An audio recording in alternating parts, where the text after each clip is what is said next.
여러분, 오늘 하루도 정말 고생 많으셨습니다. 복잡한 세상 일은 잠시 잊고 지금부터 제가 들려드리는 이야기에 귀 기울여 주시겠어요? 만약 여러분이 시어머니로부터 우리 손주들 대학 등록금 전부 네가 내기로 했다며? 라는 폭탄 선언을 듣는다면 어떻게 하시겠습니까? 여기 결혼 3주년 기념일에 바로 그 폭탄을 맞은 한 여자의 이야기가 있습니다. 친척 여러분, 오늘 이 자리를 빌려 좋은 소식 하나 전하겠습니다. 시어머니의 우렁찬 목소리가 가족 모임의 소란을 갈랐습니다. 높이 쳐든 소주잔 속 투명한 액체가 조명 아래서 눈부시게 빛났죠. 막 갈비찜 한 점을 입으로 가져가려던 제 젓가락이 허공에서 멈췄습니다. 결혼 3주년 기념일, 남편 박지훈 씨와 단둘이 오붓하게 보내려던 계획은 시어머니의 고집으로 20명이 넘는 친척들이 모인 거창한 잔치가 되어버렸죠. 그리고 지금 시어머니의 얼굴에 떠오른 그 익숙한 무언가 계산적인 미소에 등골이 서늘해졌습니다. 우리 서윤이 말이야. 정말 등불 들고 찾아다녀도 없을 착한 며느리야. 시어머니는 다정하게 제 어깨를 감쌌지만 그 손톱은 제 살을 파고 늘 기세였습니다. 시어머니가 말을 이었습니다. 우리 서윤이가 먼저 나서서 도련님네 쌍둥이 아들들 대학 등록금부터 생활비까지 전부 대주기로 했지. 뭐야, 4년 동안 들어가는 돈 한 푼도 안 받고 싹 다. 쨍그랑 제 젓가락이 접시 위로 떨어졌습니다. 동시에 온 식탁의 친척들이 약속이라도 한 듯 우레와 같은 박수를 쏟아냈습니다. 몇몇 어른들은 흐뭇한 눈빛으로 저를 바라보았죠. 역시 김서윤 대리 통이 크다니까. 명문대 나온 사람은 생각하는 게 달라. 우리 지훈이 저런 아내를 얻었으니 정말 복 받았네. 저는 마치 고장난 로봇처럼 삐걱거리며 고개를 돌렸습니다. 맞은편에 앉은 시동생네 가족이 보였죠. 시동생 박지민 씨는 두 손을 비비며 한박 웃음을 짓고 있었고 평소 까칠하기 그지없던 동서 최미영 씨는 보기 드문 아첨의 미소를 띠고 있었습니다. 그리고 그들의 쌍둥이 아들, 수능을 앞둔 두 조카는 마치 고깃덩이를 발견한 늑대 새끼처럼 번뜩이는 눈으로 저를 쳐다보고 있었죠. 마지막으로 제 시선은 옆자리의 남편에게 향했습니다. 박지훈 씨는 고개를 숙인 채 밥만 퍼먹고 있었습니다. 이마에는 식은땀이 송골송골 맺혀 있었고 제 눈을 마주칠 생각조차 하지 못했죠. 아, 그런 거였구나. 가슴속에서 불길이 치솟았습니다. 손가락이 식탁 아래에서 하얗게 질리도록 주먹을 쥐었습니다. 기가 막힌 선전포고 완벽한 도덕적 납치였습니다. 제가 전혀 모르는 상황에서 모든 친척들 앞에서 이런 약속을 발표하다니. 이건 제가 거절할 수 없도록 옴짝달싹 못하게 만들어 이 막대한 지출을 억지로 떠안게 하려는 속셈이었죠. 서윤아, 한마디 해야지. 다들 널 칭찬하잖니. 시어머니가 마이크를 건네듯 저를 부추겼습니다. 그 눈에는 교활한 빛이 가득했죠. 식탁은 순간 정적에 휩싸였습니다. 20쌍이 넘는 눈이 일제히 저에게 꽂혔습니다. 기대, 계산, 그리고 남의 불행을 즐기는 듯한 시선들. 역겨운 음식 냄새와 일촉즉발의 긴장감이 뒤섞여 숨이 막혔습니다. 저는 깊게 숨을 들이쉬고 냅킨으로 천천히 입가를 닦았습니다. 그리고 입을 열었죠. 어머니, 제 목소리는 작았지만 모두가 저도 모르게 몸을 앞으로 기울였습니다. 혹시 꿈에서 들으셨나 봐요? 전 그런 말 한 적 없는데요. 죽음과 같은 정적이 흘렀습니다. 시어머니의 미소는 얼굴에 그대로 얼어붙었고 천천히 끔찍한 표정으로 일그러졌습니다.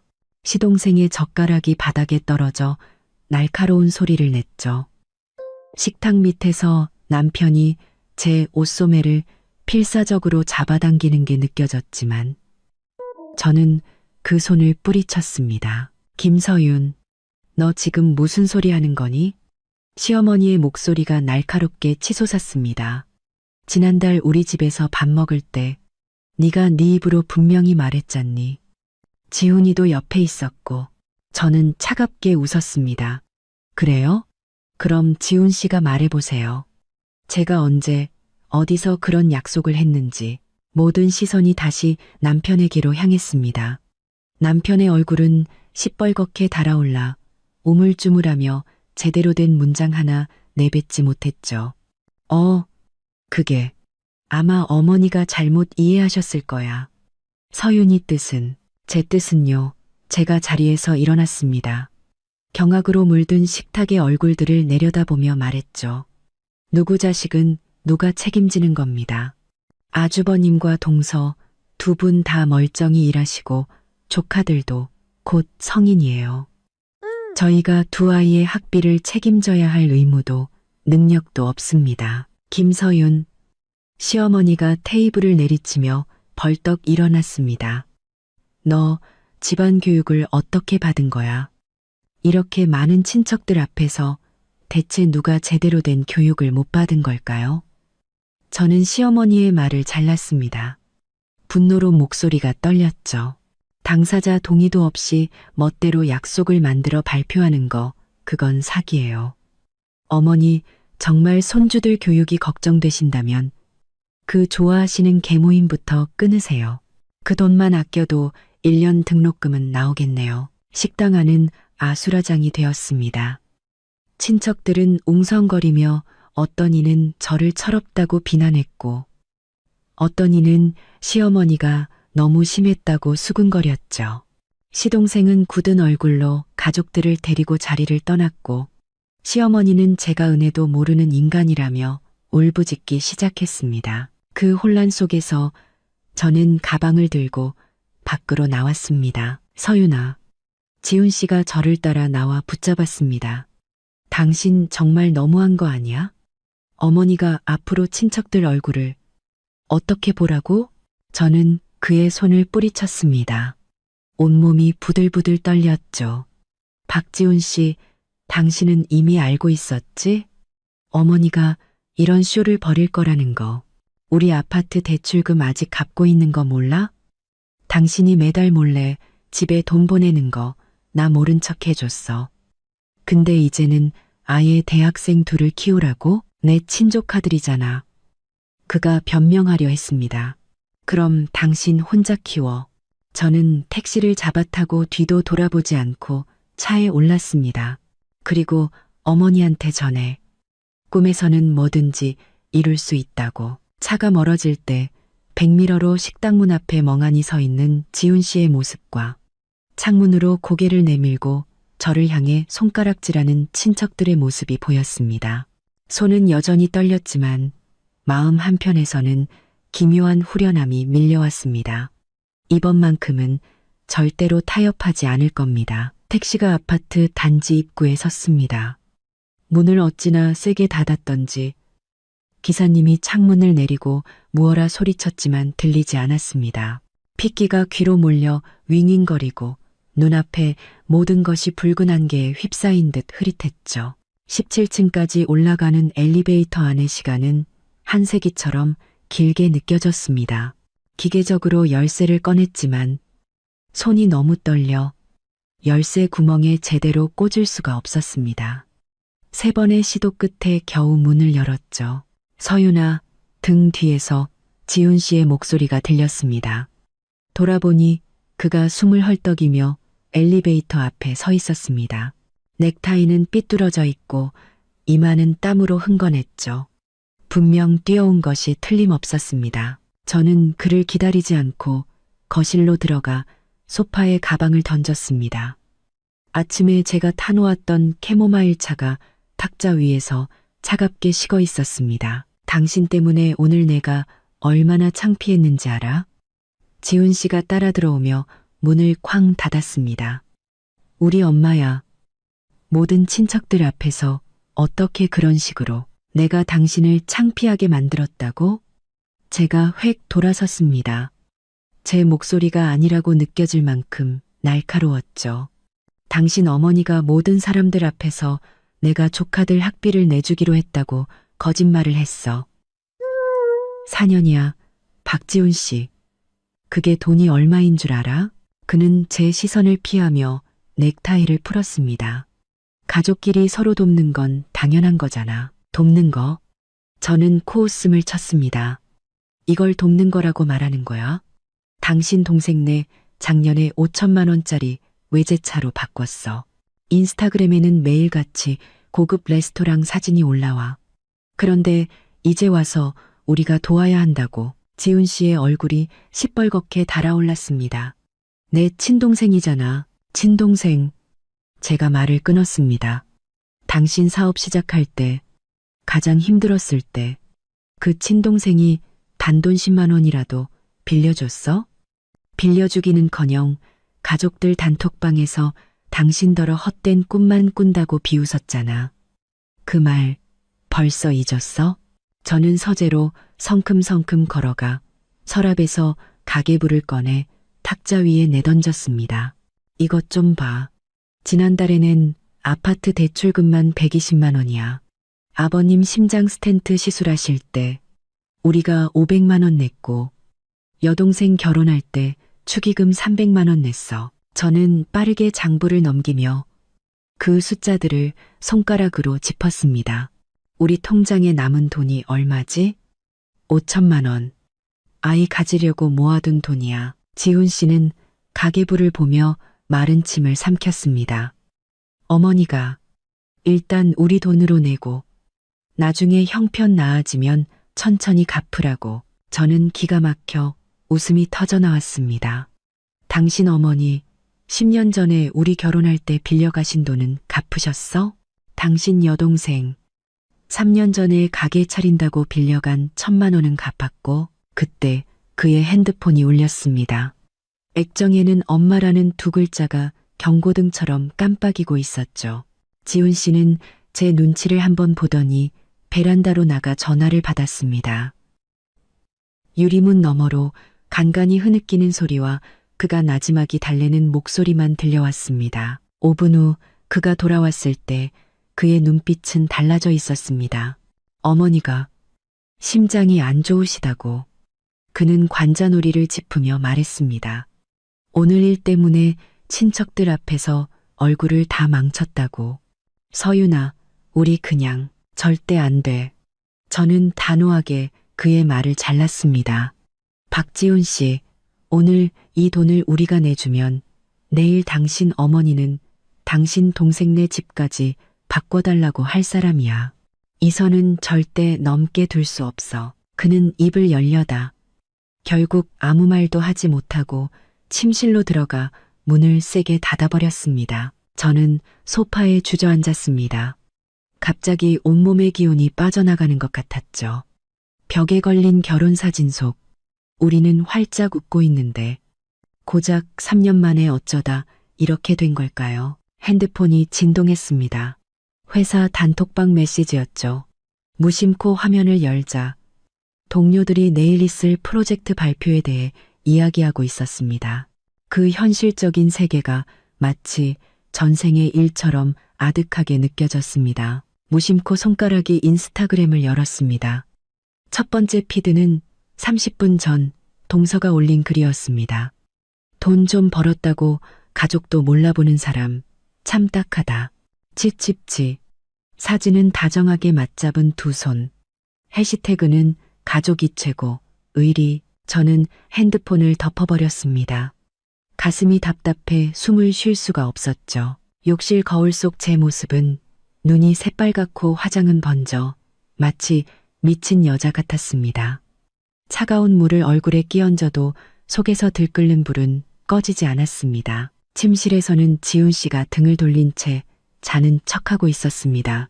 저는 조용히 옷장을 열어 여분의 이불을 꺼내 손님방으로 향했습니다. 침대에 누워 천장을 바라보았습니다.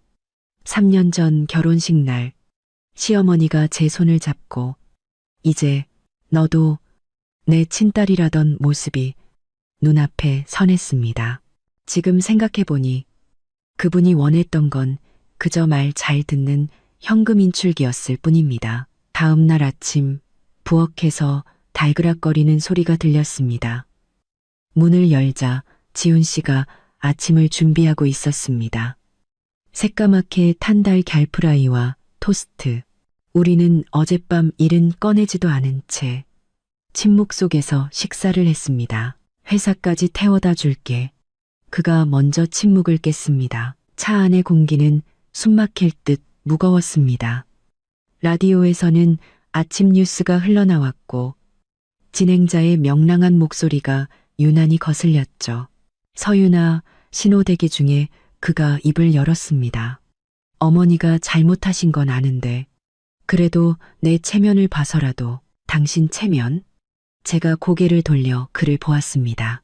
그럼 내 체면은 누가 세워주는데 바보처럼 사람들 앞에서 이용당하고 웃으면서 돈까지 내놓으라고. 그는 핸들을 쥔 손에 힘을 주었습니다. 그래도 우리 가족이잖아. 그럼 나는? 제 목소리가 갑자기 떨려왔습니다. 나는 당신 가족 아니야? 우리의 미래는? 우리 아이는? 그건 하나도 중요하지 않아? 회사 건물이 시야에 들어왔습니다. 차가 멈추기도 전에 저는 문을 열고 내렸습니다. 나 혼자 갈게. 데리러 오지 마. 엘리베이터에 타자 동료 이선화 씨가 다가왔습니다. 서윤 씨, 안색이 왜 이렇게 안 좋아? 무슨 일 있어? 저는 고개를 저으며 억지로 미소를 지었습니다. 점심시간 선화 씨가 제 옆자리에 앉았습니다. 어제 가족 모임 잘 안 됐나 봐. 저는 잠시 망설이다 간략하게 자초지종을 설명했습니다. 어휴, 어른들은 다 그렇지 뭐. 선아 씨가 손을 내저었습니다. 우리 시어머니는 작년에 시동생 집 사줘야 한다고 얼마나 난리셨는데 그냥 1,000만 원 쥐어주고 말았어. 그래도 가족인데 어떻게. 저는 젓가락을 내려놓았습니다. 문제는 저한테는 그럴 능력이 없다는 거예요. 저희 아직 대출금 갚고 있는데 대학생 둘을 어떻게 지원해요? 선아 씨는 의미심장한 눈빛으로 저를 보았습니다. 서윤 씨, 때로는 돈이 중요한 게 아니야. 그렇게 정면으로 부딪히면 중간에 낀 지훈 씨만 힘들어지지. 아, 저는 접시 위에 시금치를 바라보며 입맛을 잃었습니다. 선화 씨의 말은 제가 앞으로 마주할 현실을 비추는 거울 같았죠. 모든 사람들 눈에 저는 철없고 불효막심한 악녀일 뿐이었습니다. 오후 회의 내내 저는 정신을 집중할 수 없었습니다. 부장님이 저를 지목해 발언을 시켰을 때 순간 말이 막혀버렸죠. 회의실의 어색한 침묵이 몇 초간 이어졌습니다. 김대리, 많이 피곤한가 보네. 부장님이 눈살을 찌푸렸습니다. 주말에 푹 쉬고 월요일에 중요한 클라이언트 미팅 있는 거 잊지 말아요. 퇴근 무렵 하늘에서 비가 내리기 시작했습니다. 우산이 없던 저는 회사 로비에서 택시를 불러야 하나 망설이고 있었죠. 그때 핸드폰 화면이 밝아졌습니다. 지훈 씨의 메시지였습니다. 회사 밑에서 기다릴게. 익숙한 흰색 세단이 길가에 서 있었습니다. 문을 열자 조수석에 해바라기 한 다발이 놓여 있었습니다. 연애할 때 그가 자주 선물하던 꽃이었죠. 아침에 미안했어. 그가 앞만 보며 나지막이 말했습니다. 아까 동생한테 전화해 봤는데 자기도 어머니가 갑자기 그런 발표를 할 줄은 몰랐다고 하더라고. 빗방울이 앞 유리를 때렸습니다. 당신은 이미 알고 있었잖아. 그렇지? 저는 창밖을 보며 말했습니다. 어머니가 미리 당신한테는 이야기했겠지. 그의 침묵이 모든 것을 말해주었습니다. 지훈 씨, 이건 돈 문제가 아니야. 제가 조용히 말했습니다. 이건 존중의 문제라고. 나는 당신 아내지, 당신 내 집 ATM 기계가 아니야. 그가 제 손을 잡았습니다. 축축한 손바닥이었죠. 알아. 그냥 내가 너무 익숙해져서 그래. 어릴 때부터 집안에 무슨 일만 생기면 전부 내가 해결했으니까. 그의 지친 옆모습을 보며 저는 문득 깨달았습니다. 이 가족 안에서 박지훈은 이미 언제나 모든 문제를 해결해야 하는 장남으로 만들어져 있었습니다. 그리고 저의 등장은 그저 그 역할에 조력자 하나를 더해준 것뿐이었죠. 비는 점점 거세졌습니다. 우리 이야기 좀 해야겠어. 제가 말했습니다. 하지만 지금은 아니야. 오늘 밤은 친구 집에서 잘게. 그가 놀라 고개를 돌렸습니다. 서윤아, 생각할 시간이 필요해. 저는 차분하게 말했습니다. 당신도 마찬가지고 친구 유진이의 오피스텔에서. 저는 결국 참았던 울음을 터뜨렸습니다. 유진이는 아무것도 묻지 않고 레드와인 한 잔을 따라주며 저를 안아주었죠. 계좌 확인해 봤어. 한밤중 저는 잠긴 목소리로 말했습니다. 지훈 씨 매달 어머니한테 몰래 돈을 보냈더라. 적게는 50만 원, 많게는 100만 원씩. 3년 동안. 나 정말 바보같이 아무것도 몰랐어. 유진이는 한숨을 쉬었습니다. 그래서 어떻게 할 거야? 저는 고개를 저으며 창밖에 비 내리는 밤을 바라보았습니다. 도시의 불빛이 빗물에 번져 마치 제가 마주한 불투명한 미래처럼 흐릿했습니다. 핸드폰 화면이 다시 켜졌습니다. 시어머니가 보낸 긴 음성 메시지였습니다. 열어보지 않았지만 문자로 변환된 내용을 볼 수 있었죠. 지훈이한테 들었다. 집 나가서 시위라도 하는 거니? 서윤아, 사람 그렇게 이기적으로 사는 거 아니다. 저는 핸드폰을 뒤집어 놓고 잔에 남은 와인을 전부 마셨습니다. 내일 이 전쟁은 다시 시작될 겁니다. 하지만 오늘 밤만큼은 잠시 도망쳐도 괜찮겠죠. 초인종이 울렸을 때 저는 부엌에서 과일을 깎고 있었습니다. 사과를 가르는 아삭한 소리에 벨소리를 듣지 못했죠. 서재에 있던 지훈 씨가 고개를 내밀고서야 알았습니다. 누가 벨 눌렀는데. 손을 닦고 현관으로 가자.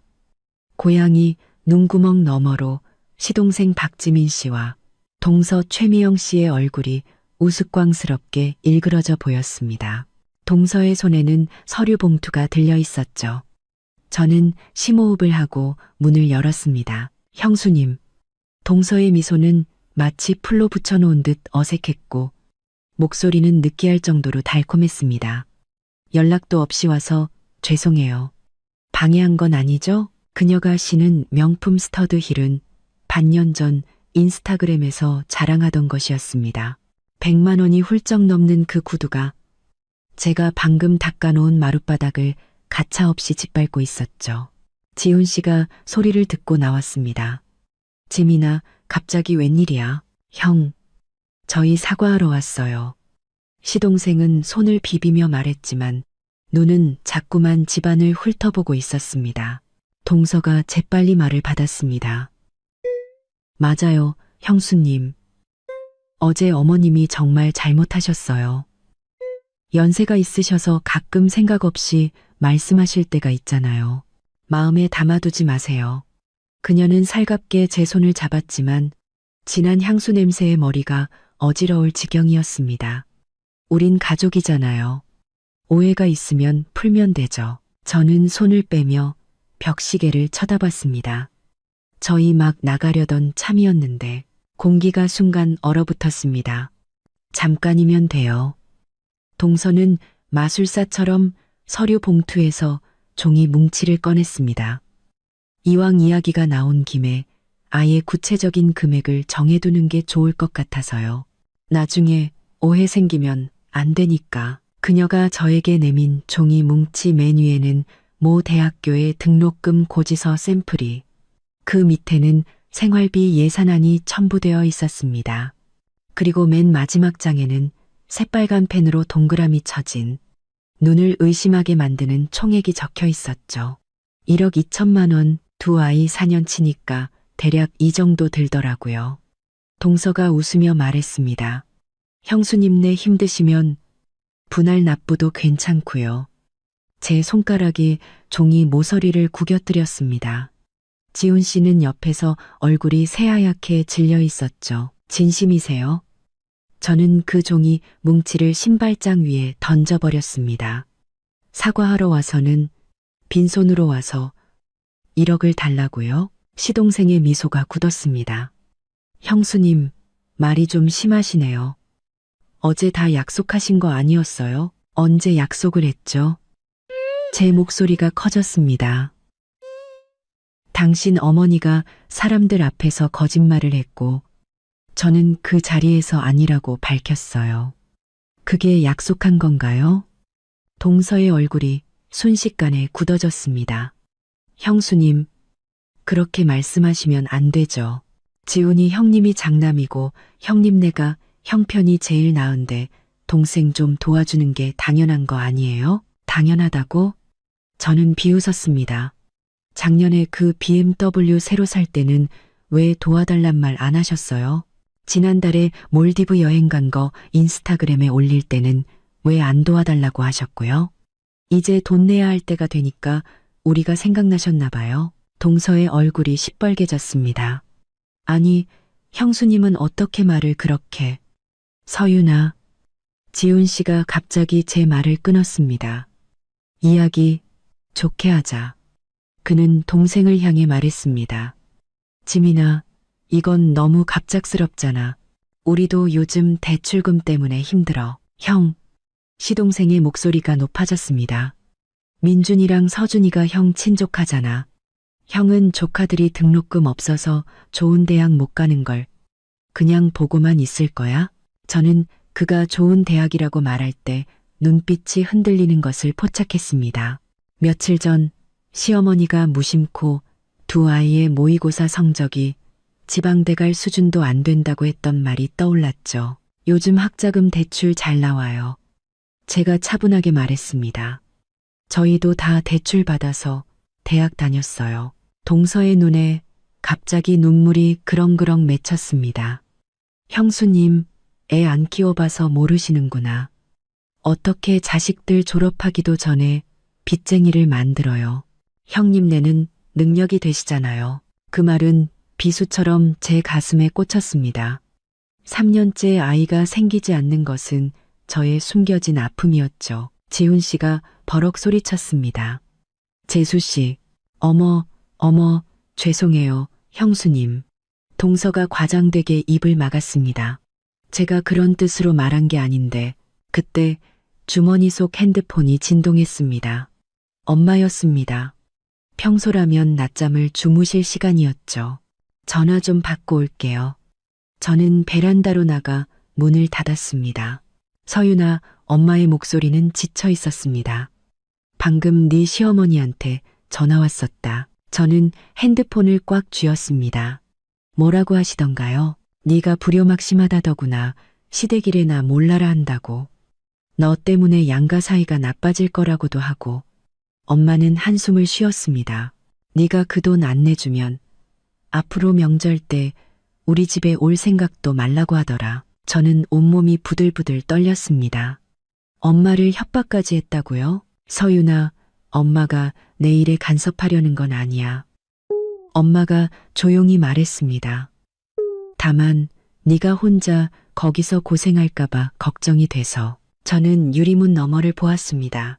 지훈 씨는 동생과 머리를 맞대고 무언가 속삭이고 있었고, 동서는 우리 집 거실 장식품들을 하나하나 만져보며 값을 매기는 듯한 눈으로 훑어보고 있었죠. 그것들은 지훈 씨와 제가 하나하나 발품 팔아모은 우리의 살림살이였습니다. 엄마, 신경 쓰지 마세요. 저는 목소리가 떨리지 않도록 애썼습니다. 제가 알아서 할게요. 전화를 끊고 베란다에서 3번 심호흡을 했습니다. 초봄의 바람은 아직 차가웠지만 가슴속에 불길을 식히기엔 역부족이었습니다. 시어머니가 감히 우리 부모님까지 괴롭히다니. 이 막장 드라마는 여기서 끝내야 했습니다. 저는 문을 열고 거실로 돌아갔습니다. 세 사람의 시선이 동시에 저에게 꽂혔죠. 분명히 하죠. 저는 시동생을 똑바로 쳐다보며 말했습니다. 저희 그 돈 못 내줘요. 단 한 푼도요. 시동생의 얼굴이 순식간에 어두워졌습니다. 형수님, 사람 그렇게 야박하게 구는 거 아닙니다. 야박하다고요? 저는 비웃었습니다. 두 분 합쳐서 연봉이 1억이 넘잖아요. 작년에는 차 바꾸고 명품 사고 해외여행 다니시더니 이제 와서 저희한테 돈 없다고 우는 소리 하시는 거예요? 동서가 벌떡 일어났습니다. 김서윤 씨, 우리가 좋게 말로 하니까 사람을 우습게 봐요? 말로 하자고요? 저는 신발장 위에 종이 뭉치를 가리켰습니다. 등록금 고지서 들고 찾아온 게 말로 하자는 거예요? 이건 그냥 돈 뜯어내러 온 거잖아요. 지훈 씨가 끼어들려 했습니다. 다들 진정하고, 형은 그냥 형수님이 우리 무시하는 거 보고만 있을 거야? 부모님이 형을 어떻게 키웠는데. 시동생이 갑자기 소리를 질렀습니다. 그 말이 스위치라도 된 듯 지훈 씨의 표정이 변했습니다. 지민아, 말 조심해. 내가 틀린 말 했어? 시동생이 비웃었습니다. 어릴 때부터 집에서 뭐 좋은 거 생기면 다 형 차지였잖아. 이제 와서 동생 좀 도와달라니까 남의 편만 들고. 제 목소리가 하늘을 찔렀습니다. 박지민 씨, 여긴 우리 집이에요. 당장 나가세요. 동서가 서류 뭉치를 가방에 쑤셔 넣었습니다. 됐어, 여보, 갑시다. 저렇게 잘나셨으니 앞으로 조카들 얼굴 볼 생각도 마시라지. 그녀는 시동생을 끌고 현관으로 향했습니다. 두고 봐. 앞으로 명절 때 어떻게 얼굴 들고 오나. 문이 천지가 흔들릴 듯 세게 닫혔습니다. 거실에는 시계의 째깍거리는 소리만 남았죠. 지훈 씨가 소파에 주저앉으며 머리를 감쌌습니다. 이제 만족해? 그가 퉁명스럽게 말했습니다. 내 동생 쫓아냈으니 속이 시원해. 저는 그를 마주 보았습니다. 그럼 어떻게 했어야 했는데요? 웃으면서 1억짜리 수표라도 써줘야 했어요. 그런 뜻이 아니잖아. 그가 신경질적으로 머리를 헝클었습니다. 말을 꼭 그렇게까지 해야 했냐고. 내 친동생이잖아. 박지훈 씨, 저는 그의 맞은편에 앉았습니다. 당신 사업 힘들 때 동생한테 돈 빌리러 갔다가 무슨 소리 들었는지 기억 안 나? 그는 당신더러 헛된 꿈 버리고 안정적으로 월급이나 받으라고 했어. 내가 한 글자 한 글자 똑똑히 기억해. 이제 자기가 돈이 필요하니까 형이 있다는 게 생각났나 보지? 지훈 씨의 핸드폰이 다시 울렸습니다. 그가 액정을 보더니 얼굴이 더욱 굳어졌습니다. 엄마야, 받지 마. 제가 말했지만 그는 결국 전화를 받았습니다. 수화기 너머로 시어머니의 날카로운 목소리가 들려왔습니다. 스피커폰이 아니었음에도 그 내용은 똑똑히 들렸죠. 지훈아, 내 동생이 울면서 집에 왔다. 김서윤, 그 엑스이 어떻게 가족한테 그럴 수가 있니? 내가 분명히 말하는데 이거 그냥 안 넘어가. 너희가 그 돈 안 내주면 앞으로 나를 엄마라고 부를 생각도 마. 지훈 씨가 애원했습니다. 엄마, 제발 이러지 마세요. 우리 차근차근 이야기해요. 이야기는 무슨 놈의 이야기? 시어머니의 목소리에 갑자기 울음이 섞였습니다. 내가 널 어떻게 키웠는데 이런 배은망덕한 놈을. 내 마누라가 동생을 저렇게 무시하는데 넌 찍소리도 못하고. 제가 핸드폰을 확 낚아챘습니다. 어머니, 잘 들으세요. 첫째, 저는 약속한 적 없습니다. 둘째, 저희는 그럴 능력 없습니다. 셋째, 다시는 저희 부모님께 연락하지 마세요. 수화기 너머는 2초간 조용했습니다. 그리고 귀를 찢는 듯한 이 미친 X 하는 욕설과 함께 뚜뚜뚜 하는 소리가 들려왔습니다. 지훈 씨가 저를 멍하니 바라보았습니다. 마치 처음 보는 사람처럼요. 서윤아, 그의 목소리가 갈라졌습니다. 그래도 우리 엄마인데 방금 어머니가 저한테 뭐라고 하셨는지 들었죠? 저는 핸드폰을 소파에 던졌습니다. 박지훈 씨, 우리 이야기 좀 해야겠어요. 창밖은 어두워지고 먹구름이 낮게 깔려 있었습니다. 곧 폭풍우가 쏟아질 기세였죠. 제가 불을 켜자 갑작스러운 빛에 우리 둘 다 눈을 찡그렸습니다. 서재로 가요. 가계부도 챙기고요. 서재에서 저는 노트북을 켜고 우리의 공동 가계부 파일을 열었습니다. 지난 3년간의 모든 수입과 지출이 꼼꼼하게 기록되어 있었죠. 이것 좀 봐. 제가 화면을 가리켰습니다. 작년에만 시댁에 들어간 돈이 총 640만 원이야. 아버님 수술비 500만 원, 여동생 결혼 축의금 300만 원, 평소에 드린 용돈이랑 선물은 빼고, 심지어 당신이 어머니한테 몰래 보내준 돈까지 합치면 이게 우리 대출금이랑 생활비 빼고 남는 돈이야. 지훈 씨는 그 숫자들을 보며 아무 말도 하지 않았습니다. 이것도 봐. 저는 다른 파일을 열었습니다. 시동생의 인스타그램이었죠. 화면에는 작년에 몰디브에서 찍은 가족 사진과 동서의 손에 끼워진 커다란 다이아 반지가 떠 있었습니다. 누가 더 잘 사는지 비교하자는 게 아니야.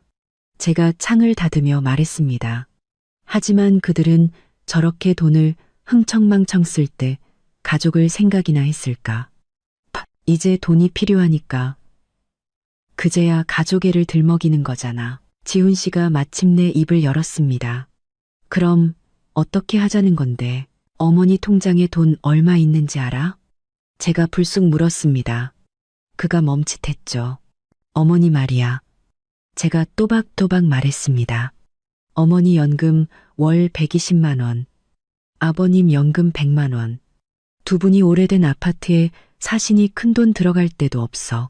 그동안 우리가 들인 돈, 당신이 몰래 보낸 돈, 두 분이 모은 돈 합치면 적어도 3억은 될걸. 지훈 씨가 눈살을 찌푸렸습니다. 당신이 어떻게 알아? 지난번에 어머님 스마트 뱅킹 도와드리다가 우연히 봤어. 제가 차갑게 말했습니다. 어머니는 손주들 학비 대줄 능력이 충분해. 그런데도 굳이 우리 덜어내라고 하시는 거야. 왜일까? 그는 대답하지 않았지만 우리는 그 이유를 알고 있었습니다. 그건 통제였고 시험이었습니다. 이 장남 부부가 어디까지 순종하는지 시험해 보려는 것이었죠. 마침내 비가 쏟아지기 시작했습니다. 창문을 두드리는 빗소리가 마치 수많은 손가락이 유리를 긁는 소리 같았습니다. 지훈 씨의 핸드폰이 다시 울렸습니다. 그가 액정을 보더니 음소거 버튼을 눌렀죠. 고모한테서 왔네. 온 가족이 다 알았나 봐. 저는 노트북을 덮었습니다. 지훈 씨, 당신이 누구 편인지 확실히 해야 해. 그가 고개를 들었습니다. 눈에는 핏발이 서 있었죠. 이건 편을 가를 문제가 아니야. 아니, 맞아. 제가 말을 잘랐습니다. 당신이 확실하게 거절하지 않으면 그들은 계속해서 선을 넘을 거야. 앞으로도 계속. 창밖에서 번개가 치고 천둥 소리가 울렸습니다. 불이 깜빡거리다 잠시 모든 것이 어둠에 잠겼습니다. 우리는 칠흑 같은 어둠 속에서 서로의 숨소리만 들으며 마주 앉아 있었죠. 다시 불이 켜졌을 때 지훈 씨의 표정은 달라져 있었습니다. 제가 한 번도 본 적 없는 결연한 표정이었죠. 나한테 3일만 줘. 그가 말했습니다. 내가 해결할게. 그가 무엇을 하려는지는 몰랐습니다. 하지만 저는 처음으로 느꼈습니다. 어쩌면, 정말 어쩌면 그가 제 편에 서줄지도 모른다고요. 한밤중에 울리는 전화벨 소리에 잠이 깼습니다.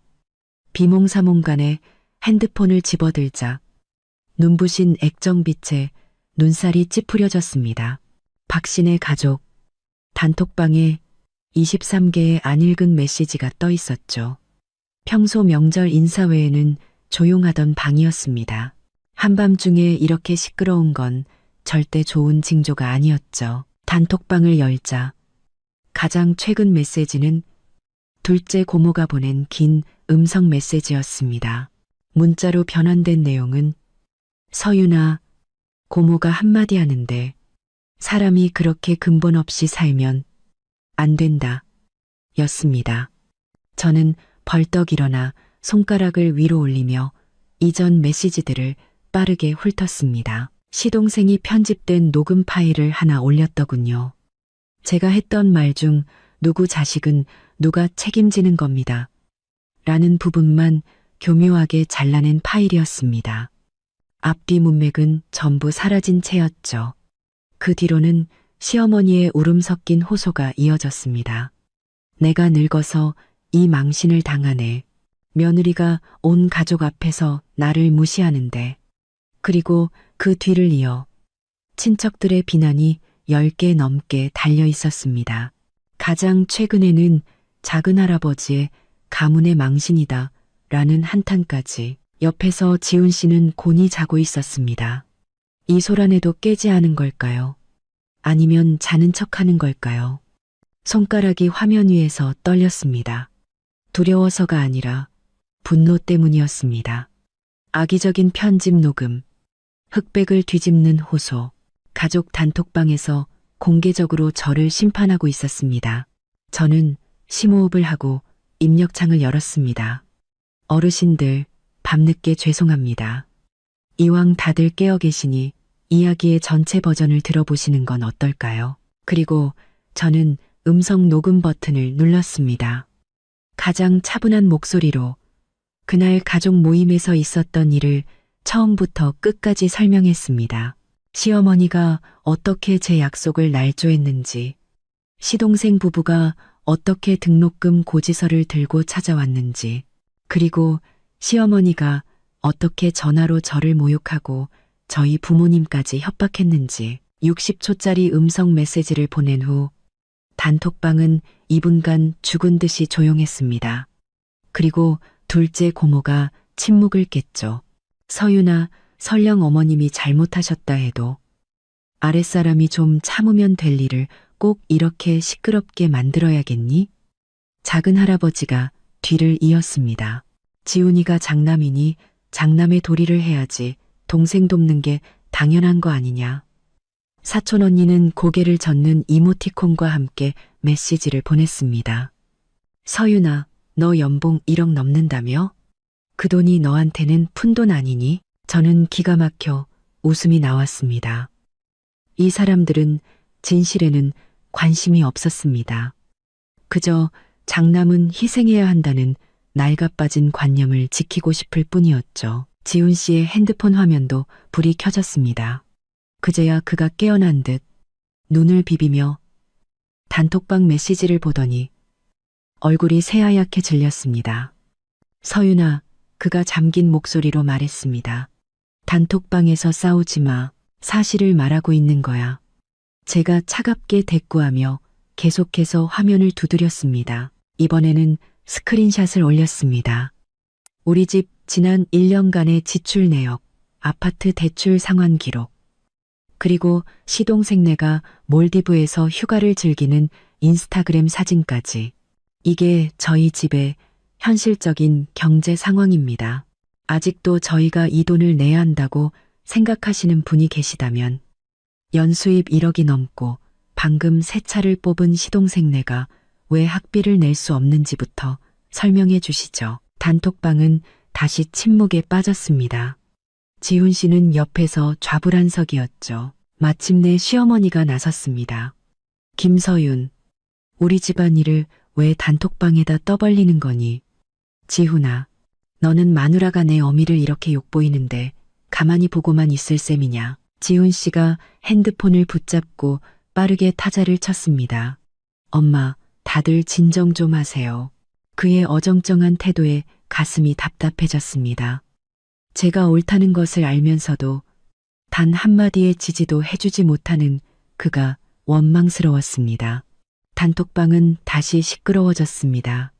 온갖 친척들이 저를 철없고 불효막심하다고 공격하기 시작했죠. 심지어 어떤 분은 제가 결혼할 때 예단을 너무 적게 해왔다며 애초에 시집올 마음이 없었다는 말까지 꺼냈습니다. 기가 막힌 건 이모의 말이었습니다. 여자가 돈을 아무리 잘 벌어봤자 시집온 사람이면 시댁의 보탬이 돼야지. 파리 안으로 굽어야 하는 거 아니냐. 이 터무니없는 말들을 보며 저는 갑자기 모든 게 피곤해졌습니다. 이건 토론이 아니었습니다. 이건 소수 의견에 대한 집단 린치였죠. 그들은 옳고 그름이 아니라 저의 복종 여부에만 관심이 있었습니다. 지훈 씨는 여전히 단톡방에서 상황을 무마하려는 듯한 말만 하고 있었습니다. 저는 알림을 끄고 핸드폰을 던져버렸습니다. 언제까지 그렇게 살 거야? 제가 물었습니다. 그들이 틀렸다는 걸 알면서도 옳은 소리 한마디 못하고 그가 핸드폰을 내려놓고 두 손으로 얼굴을 감쌌습니다. 서윤아, 내 가족이잖아. 그럼 나는? 제가 나지막이 물었습니다. 나는 뭔데? 그는 대답이 없었습니다. 창밖으로 구급차 사이렌 소리가 밤의 정적을 갈랐습니다. 다음 날 아침, 우리는 마치 모르는 사람처럼 침묵 속에서 아침을 먹었습니다. 지훈 씨의 핸드폰은 계속 진동했지만 그는 쳐다보지도 않았죠. 나 출근할게. 그가 남긴 마지막 말이었습니다. 저는 반차를 냈습니다. 지훈 씨가 나간 후 저는 노트북을 켜고 진작 했어야 할 일을 시작했습니다. 우리의 재정 상황을 완벽하게 정리하는 것이었죠. 스마트 뱅킹 앱을 열었을 때 어제자 이체 내역 하나가 눈에 띄었습니다. 지훈 씨가 한 계좌로 1,000만 원을 보낸 기록. 메모는 생활비, 그 계좌는 시어머니의 것이었습니다. 저는 그 기록을 보며 손끝이 차가워졌습니다. 3일만 시간을 달라던 그의 말이 이런 식으로 해결될 줄이야. 그는 제 등 뒤에서 몰래 돈을 보내 이 사태를 무마하려 했던 겁니다. 더 마음이 아팠던 건 그가 굳이 이 갈등이 터진 후에 돈을 보냈다는 사실이었습니다. 마치 시어머니에게 보세요. 저는 어머니 편이에요.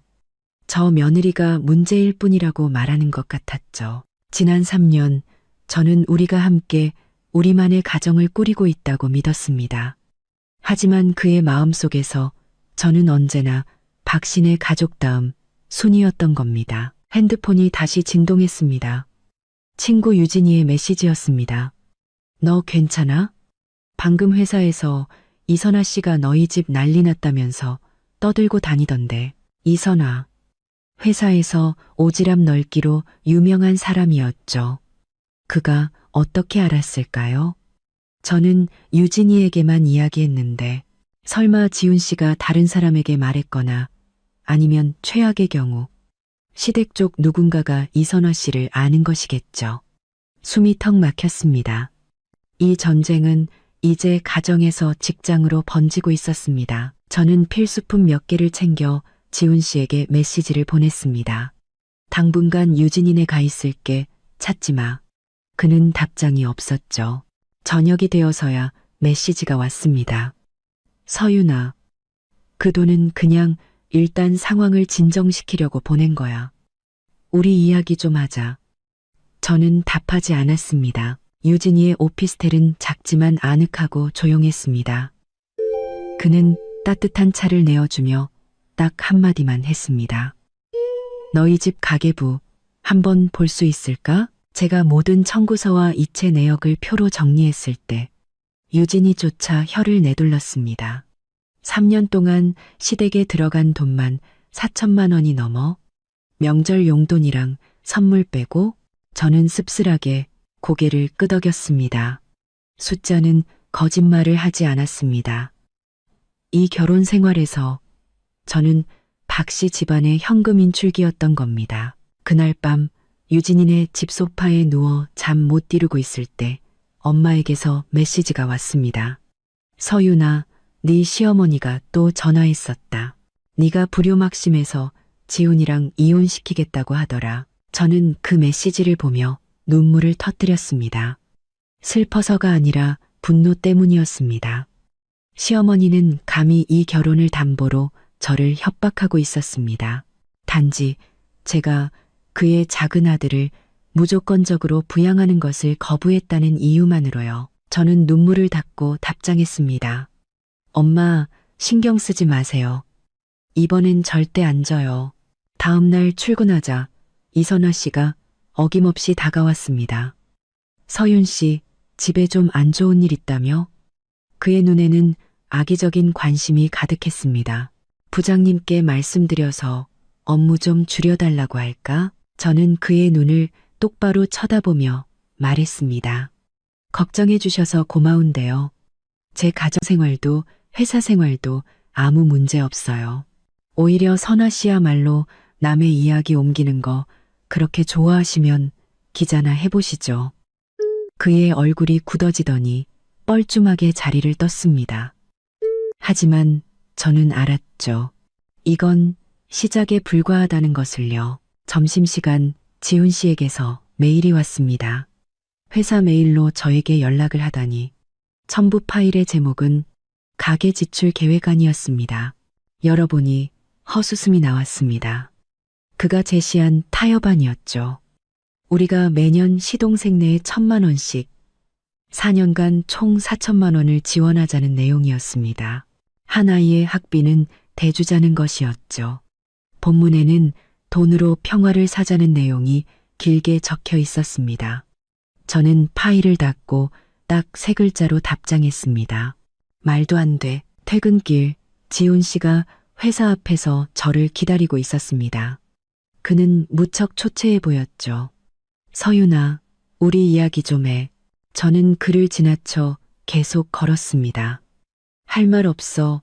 당신이 보낸 1,000만 원 다시 받아오기 전까지는. 그가 저를 따라오며 말했습니다. 돈은 이미 드렸어. 하지만 어머니께 확실히 말씀드렸어. 이번이 마지막이라고. 저는 걸음을 멈추고 그를 돌아보았습니다. 당신은 항상 이번이 마지막이라고 했어. 이번엔 진짜야. 그가 제 손목을 잡았습니다. 당신이 정리한 가계부 봤어. 내가 그동안 집에 그렇게 많은 돈을 보냈는지 몰랐어. 몰랐다고? 제가 그의 손을 뿌리쳤습니다. 그 모든 이체를 당신 손으로 직접 했으면서 나는 그냥. 그의 목소리가 작아졌습니다. 익숙했을 뿐이야. 어릴 때부터 집안일은 전부 내 몫이었으니까. 그의 고통스러운 표정을 보며 저는 문득 깨달았습니다. 박지훈 역시 피해자였습니다. 장남이라는 책임감에 묶인 피해자. 하지만 그 사실이 제가 함께 희생해야 한다는 의미는 아니었죠. 지훈 씨, 제가 차분하게 말했습니다. 생각할 시간이 필요해. 우리 결혼에 대해서. 그리고 우리의 미래에 대해서. 그의 얼굴에서 핏기가 가셨습니다. 이혼 하자는 거야? 거기까지는 생각 안 해봤어. 제가 한숨을 쉬었습니다. 하지만 한 가지는 확실해. 나는 더 이상 박씨 집안의 밑 빠진 독에 물을 붓지 않을 거야. 당신이 내 편에 서든지 아니면. 저는 말을 끝맺지 않았지만 그는 제 뜻을 알아들었을 겁니다. 아파트 단지 게시판 앞에 사람들이 웅성거리고 있었습니다. 제가 다가가자 수군거리던 소리가 멎었죠. 아주머니 몇 분이 흩어지며 저를 동정과 비난이 섞인 눈으로 쳐다봤습니다. 게시판에는 A 사용지 한 장이 붙어 있었습니다. 제 사진과 함께 불효막심한 며느리 김서윤 시어머니를 학대하다라는 붉은 글씨가 적혀 있었죠. 오른쪽 아래에는 QR코드가 있었는데 찍어보니 제가 어떻게 시어머니를 모욕하고 조카들 부양을 거부해 늙은 시어머니를 심장병으로 쓰러지게 만들었는지에 대한 소설이 펼쳐졌습니다. 서윤 씨, 이게 어떻게 된 일이야? 아래층 아주머니가 다가와 물었습니다. 아침부터 온 동네에 소문이 쫙 퍼졌어. 저는 그 종이를 찢어 구겨버렸습니다. 저희 시어머니가 꾸며낸 이야기예요. 어휴, 그래도 가족끼리. 어제 네 시어머니가 노인정 가서 우시던데 네가 손주도 못 보게 한다고. 저는 코웃음을 쳤습니다. 손주요? 저희 아직 아이도 없는데요. 회사 로비, 엘리베이터, 그리고 사무실에 들어설 때까지 저는 동물원의 원숭이가 된 기분이었습니다. 친구 유진이가 다급하게 다가와 회사 내부 게시판을 보여주었을 때 사태가 얼마나 심각한지 깨달았습니다. 사생활 문제로 시끄러운 모델이 중요한 클라이언트 맡겨도 괜찮을까라는 제목의 익명글.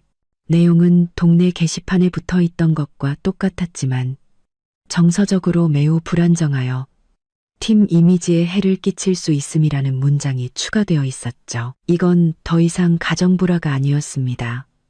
제 경력을 망가뜨리려는 시도였죠. 이선화 씨 짓이야. 유진이가 말했습니다. 어제 박신의 막내 고모랑 카페에서 만나는 걸 본 사람이 있대. 부장실에 불려 들어갔을 때 저는 이미 각오를 하고 있었습니다. 부장님은 제 능력을 인정하지만 회사는 직원의 종합적인 자질을 중요하게 생각한다고 애둘러 말했죠. 3년간의 노력이 이 추잡한 싸움으로 물거품이 될 수도 있었습니다. 그때 제 핸드폰으로 지훈 씨의 메시지가 도착했습니다. 심리 상담 시작했어. 의사 선생님이 경계선 설정과 과잉 책임감에 대해 이야기해 주셨어. 아직은 어렵네. 보고 싶다. 그가 노력하고 있다는 사실에 마음이 조금 누그러졌지만 당장 제 발등에 떨어진 불을 끄기엔 역부족이었습니다. 퇴근길 비가 내렸습니다. 회사 앞에 낯익은 흰색 세단이 멈춰섰습니다. 운전석에는 지훈 씨 회사 기사인 김 기사님이 앉아 있었죠. 사모님, 박 부장님이 모시라고 하셨습니다. 그는 제게 우산을 건네며 말했습니다. 요즘은 대중교통 이용하지 않으시는 게 좋을 거라고. 그가 보여준 스마트폰 화면에는 한 지역 커뮤니티 게시판에 제 사진이 흑백 영정 사진처럼 합성되어 올라와 있었습니다. 이 불효녀를 고발합니다 라는 제목 아래 제 직장까지 공개되어 있었죠. 차 안에서 저는 결국 울음을 터뜨렸습니다. 분노와 서러움, 두려움이 뒤섞여 가슴을 짓눌렀습니다.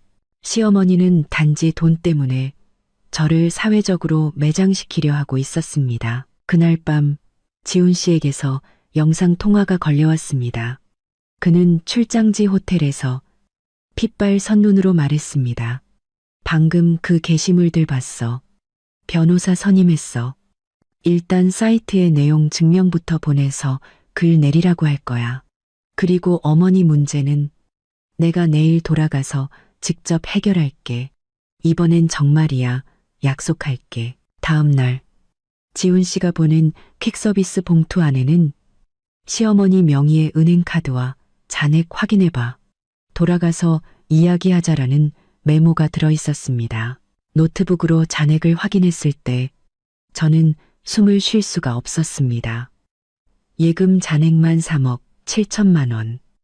펀드와 예금을 합치면 총 자산이 5억을 훌쩍 넘었습니다. 거래 내역을 보니 시동생이 매달 200, 300만 원씩 대출금 상환 명목으로 돈을 보내고 있었고 시어머니는 그 돈과 자식들이 보내주는 용돈으로 여행을 다니고 개모임을 하며 호화롭게 살고 있었습니다. 지난달 생활비가 부족하다며 울던 시어머니에게 지훈 씨가 50만 원을 보냈던 기록도 선명했죠. 그때 지훈 씨에게서 전화가 왔습니다. 그는 막내 고모를 통해 이 카드를 받았다고 했습니다. 그래서 이제 어떻게 할 거야? 제가 물었습니다. 당신 어머니는 5억이 넘는 자산을 가지고 있으면서 우리더러 조카들 학비 1억을 내라고 한 거야. 오늘 저녁 가족 회의를 할 거야. 어머니, 지민이, 그리고 당신과 나 이제 모든 걸 끝내야 해. 그의 목소리는 그 어느 때보다 단호했습니다. 저녁 아파트 커뮤니티 회의실에 시어머니와 시동생이 먼저 와 있었습니다. 지훈 씨가 노트북을 프로젝터에 연결하자 벽면 가득 시어머니의 은행 거래 내역이 떠올랐습니다. 시동생의 얼굴은 하얗게 질렸고 시어머니는 그 자리에 얼어붙었죠. 어머니, 설명 좀 해주시죠. 통장에 5억이 넘는 돈이 있으면서 왜 저희더러 1억을 내라고 하셨습니까? 시어머니는 그것이 자신의 노후 자금이라며 제가 아들을 홀려 집안을 망치고 있다고 소리쳤습니다. 지훈 씨는 이어서 시동생의 사치스러운 인스타그램 사진들과 시어머니가 며느리가 돈을 안 주면 회사에 찾아가서 망신을 주라고 말하는 통화 녹음 파일을 공개했습니다. 시어머니는 찻잔을 제게 던지며 발악했지만 지훈 씨는 서윤이한테 손끝 하나만 더 대봐 라며 버럭 소리를 질렀습니다. 그리고는 어머니에게 최후 통첩을 날렸죠. 모든 사람들에게 사과하고 바로잡으시든지 아니면 저와 연을 끊으시든지 둘 중 하나를 선택하세요. 그날 이후 시어머니는 급격히 무너졌습니다.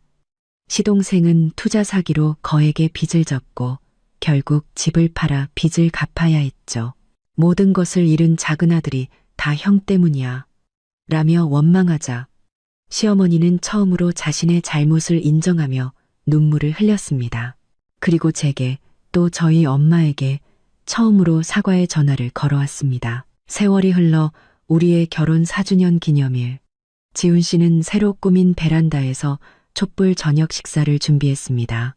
당신 덕분에 건강한 사랑이 뭔지 배우게 됐어. 그의 말 한마디에 지난 시간의 모든 아픔이 눈 녹듯 사라지는 것 같았습니다. 멀리 도시의 불빛이 반짝이고 가까이에서는 촛불이 따스하게 흔들렸습니다. 우리는 와인잔을 부딪혔습니다. 맑고 경쾌한 소리가 울려 퍼졌죠. 앞으로의 길에 또 어떤 시련이 닥칠지 모르지만 이제 우리는 함께였습니다. 사랑하지만 서로의 경계를 존중하고 함께하지만 각자의 삶을 지지하는 것. 그것이 우리가 함께 찾은 진짜 결혼의 모습이었습니다.